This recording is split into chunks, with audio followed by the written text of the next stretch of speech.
Hello, this is Socially Triggered, and this video is going to be on 9 reasons why the minimum wage sucks and why it hurts businesses, hurts the poor, and hurts everybody. So I'm going to read you my reasons and hope you enjoy this video. So the first reason is basic supply and demand. If the minimum wage is like say $10 an hour, there will be a pool of people who are willing to work for that price.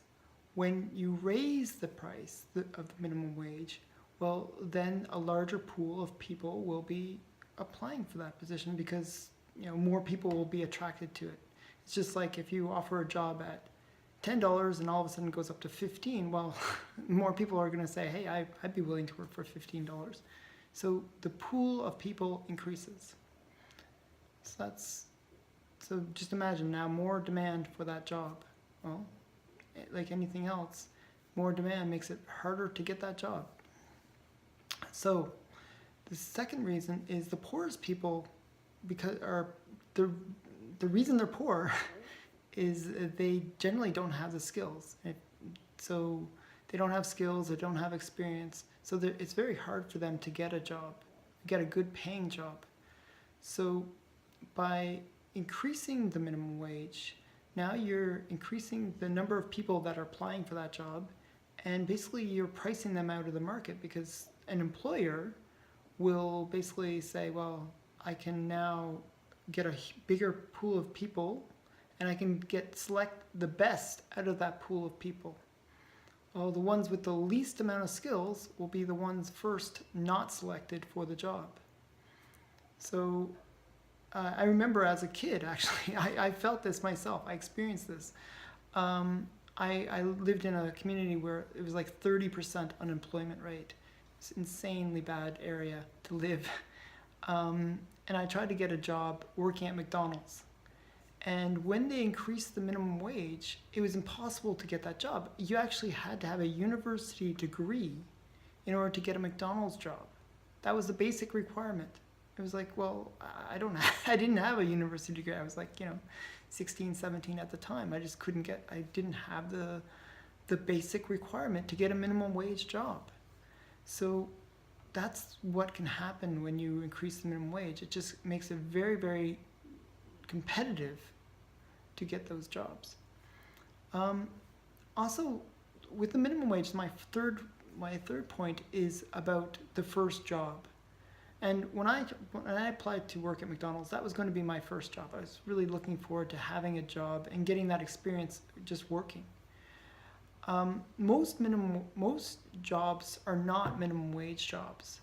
Often minimum wage jobs are jobs which are people's first jobs. And these are jobs that aren't the best, don't require many skills, or they don't really have very much going for them in terms of the difficulty level. They're entry-level jobs. Well, I took many crappy jobs when I first started working because I really wanted to get a job, and I took up many of these jobs. Actually, I took jobs that paid below minimum wage, where there was ways around it where you could get jobs that paid below minimum wage, and I took those jobs just because I needed the experience to work. So and I still use those skills, strangely enough, today that I learned in those the non-minimum wage jobs, less than minimum wage. And it's really about that. Getting these first-time jobs is about getting those skills and experience. You learn things, even in the worst jobs, that you can use later in life, and you can use to increase your value so you can get higher paying jobs. And that's the important thing. What keeps the poor is they just don't have the skills. They don't have the experience that they need to get higher paying jobs. So if you can't get that first job because you're priced out of the market because of higher minimum wage, well, you're not going to get that experience that you need. The next one is the business perspective. How does the business see the increased minimum wage? Well, imagine yourself in the situation where you need somebody to mow your lawn. Okay, you're willing to pay somebody to mow your lawn but you only have like 25 bucks that you're willing to spend on it. If it's more than that, well, then you'll just do it yourself because you just don't want to spend that much money on mowing your lawn. Well, if the government comes in and says, well, you can't pay somebody $25 to do that job, but you have to pay them $50 to do that job, well, you're going to say, well, I'm not going to do that. I'm not going to pay that much. I'm going to do it myself.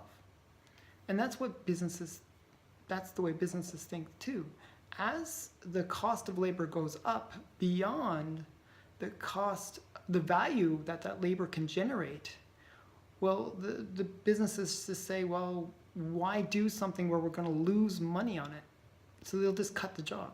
They just won't do that job.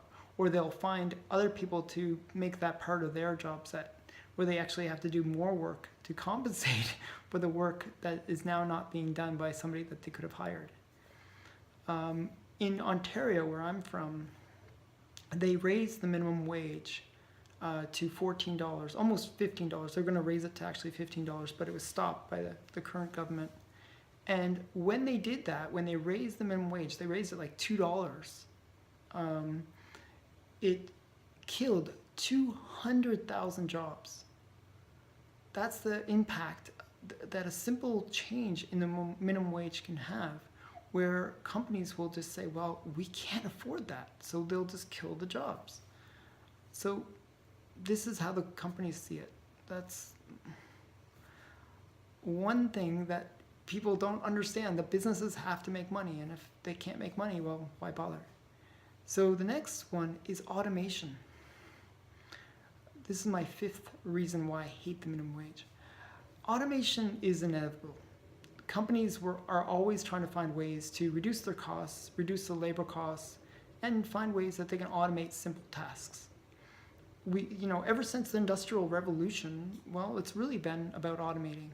It used to be that they could use they used to use hundreds of workers to plow a field. Now they can do it with one man and one machine.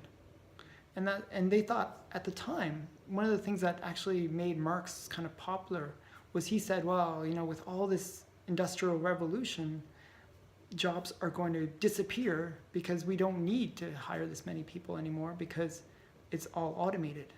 And that was been a fear for a long, long time. As you increase a minimum wage, well, businesses will look for ways to automate those jobs. It just makes sense, right? Save money. So what basically increasing the minimum wage increases the demand for automation. And it can really kill jobs. And especially, it can kill jobs that are the simplest ones to do, which are these first jobs that these poorer people would want to get. When they killed the labor force in the fields, as I mentioned before, well, there was hundreds of people that used to do that job. Well, now they can't do that job. They had to find other work. And as you increase the automation, it becomes harder and harder for people with less skills to do those jobs. Those entry-level jobs become actually more challenging than they had been in the past. So you actually need more skills to do even the most basic of jobs. And it's really a brutal effect on the poorest people because generally they don't have the skills, they don't have the capability sometimes to do these simple tasks now because they're not so simple. Automation has made them more complicated. So the next one is number 6, which is costs. When companies incur additional costs, they're forced to raise prices. And it's basic economics. If you increase the cost of production, well, the company still needs to generate a profit. If it doesn't generate a profit, well, it goes out of business. So what it has to do is it has to raise the prices that it charges to its customers. It's just forced to. And usually the ones that can't bear those costs, those additional costs of production, or buying things, I should say, are the poorest people. The poorest people can't afford to pay for those additional price increases. So it's usually the poor that get hit the hardest whenever there's an increase in minimum wage because, well, that means the cost of basic products, basic things, basic services goes up. And they are the ones that are the most sensitive to that increase in cost. Next one is my 7th point. My 7th point is opportunity and offshoring. What people don't understand is when governments set wages and businesses can't set the wages, well, it cuts down the ability for companies to create opportunities because companies have a very good understanding of the value of a job, and they will basically hire somebody to do it in order to make more money. If they know that they can make $20 doing something, well, they'll pay somebody $10 to do it because then they can make $10 profit. Usually you want to make 2 to 3 times profit on how much it costs to do the job. So when the government sets it at such a high price, well, that opportunity might disappear. So companies will generally find other ways to realize that opportunity. And the easiest way is to offshore it, like take that job and put it somewhere else. With my business, when I was first starting my business, I really didn't have much money. I was really struggling. And what I did was I had a data entry work, very basic work. I was willing to pay somebody about $2 an hour to do that work. Well, nobody in Canada can work for that because the minimum wage is higher than that, much higher, not even close. So what happened was I said, well, okay, I can't do that labor here. I need that labor done, but I can't do it here. So what I'll do is I'll get somebody in India to do it. And they were willing to work for $2 an hour. At first, they were new to the job, so they weren't very good at it. But I was happy with the value that they were providing. They were providing $2 worth of value. But over time, they got better. And as they got better, they produced more value. So now that same employee, only a few years later, makes $12 an hour. So had I been able to create that opportunity here, that person that would have been making minimum wage would actually be making more than minimum wage, and they would have had that opportunity to learn and build their skill set. So these are the kind of things that really get killed with an increase in minimum wage. The big argument, and this is my 8th point, about why we should have a minimum wage is that it should be a living wage. And that's one of those things that they always throw around, that companies are obligated to pay their employees a living wage. And I actually think this is a horrible concept, and I could do a whole video just on that one really bad idea of the living wage. But what people don't understand about minimum wage jobs is they aren't usually taken by people who need them for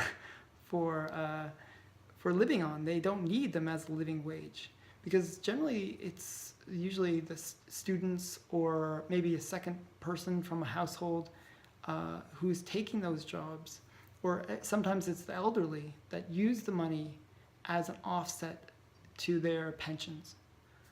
So these are all groups that really don't require a living wage, but they use it as a supplement to their existing income. So the reason they take the job is that they need a way of offsetting their expenses, and they need a way to generate some extra spending money. So especially students are in this kind of situation where students will use the extra money that they get from a minimum wage job to basically help pay for books or help pay for additional costs that they have by going to university. Maybe their parents are helping them, but this is just a way to help supplement that, subsidize that cost that they incur going to university. So it's really important for them to have these jobs because it does reduce that burden that they experience while they're going to university, of the expense of university. So by removing these kind of jobs, it hurts these people the most these people that are very, very vulnerable, the students, the elderly. You're basically forcing people that don't need it as a minimum wage, as a living wage, to lose their job. It's insane. My last reason is kind of an interesting one. It's the big business, small business situation. Often the biggest advocates for a minimum wage and raising the minimum wage are large businesses. And the reason large businesses want to raise the minimum wage is they seek to create a barrier to entry. So small businesses are very fragile. They can't afford the cost of paying their employees more. They might have really tight margins. They might be, they're usually struggling, just like my business was many years ago. So what ends up happening is when the minimum wage goes up, they basically go out of business. You'll see this a lot with restaurants where their margins are so small that increasing the labor costs will basically put them out of business. So generally, the large companies want to do this because they can afford that extra cost, especially when it means that they'll kill some of their competitors, which are these small businesses. So often the ones that support it are the big companies because they know that will kill their competitors. So for example, Amazon gives its employees $15 an hour minimum. That's the minimum they provide because they know that is a way of killing their competition so that they can basically outprice their competitors so that they have a huge barrier to entry. So it's one of those ones that people don't understand. So if you don't like small businesses, mom and pop companies, well, minimum wage is a good way of killing those companies.